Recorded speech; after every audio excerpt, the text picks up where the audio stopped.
ऋषि और संतों महर्षियों से जुड़ी हुई रही है, जिन्होंने केवल भौतिक चक्षु से ही नहीं बल्कि चेतना के विस्तार के माध्यम से केवल इस ब्रह्मांड का ही नहीं, इस लोक का ही नहीं, बल्कि संपूर्ण ब्रह्मांड के रहस्यों को उजागर करके रख दिया था। और भारत के संतों, ऋषि मुनियों और योगियों की इस परंपरा में अनेक इस प्रकार के ऋषि मुनि और योगी हुए हैं, जिन्होंने अपनी साधना की सिद्धि के माध्यम से तत्कालीन समाज के मार्गदर्शन का काम तो किया ही, अपने चमत्कारों के माध्यम से, अपनी सिद्धियों के माध्यम से जीवन के उन रहस्यों के बारे में भी लोगों को अवगत कराया, जो सामान्य स्थिति में एक नागरिक के लिए या समाज के लिए अत्यंत कठिन होता है। याद करिए, भारत की आध्यात्म की ही पराकाष्ठा रही होगी।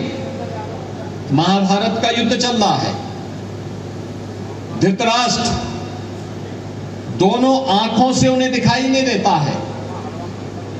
एक तरफ उनके पुत्र के नेतृत्व में महाभारत की सेना खड़ी है कौरवों की, और दूसरी तरफ उनके भतीजे युधिष्ठिर के नेतृत्व में उस रणभूमि में खड़े हैं।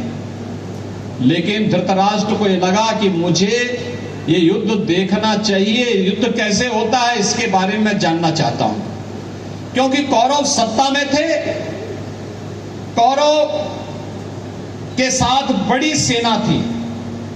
उनको ये लगता था, धृतराष्ट्र को एक गलतफहमी हो गई थी कि कौरव जीतेंगे, इसलिए वह युद्ध के वृत्तांतों को देख सुनना चाहता था। तो इसका समाधान कैसे होगा? तो उन्होंने महर्षि वेदव्यास से पूछा।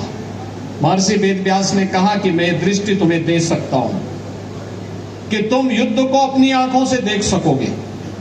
उन्होंने कहा कि भाई जीवन भर तो मैं अंधे के रूप में रहा, अब इस उम्र में चाहे इस पक्ष के मरे चाहे उस पक्ष के मरे, मरने वाले तो दोनों मेरे ही हैं, इसलिए मुझे मत दो, मेरे सचिव संजय को ये दृष्टि दे दो।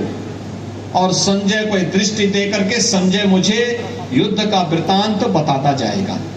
आप सोचिए, वह दिव्य दृष्टि महर्षि व्यास ने संजय को दी।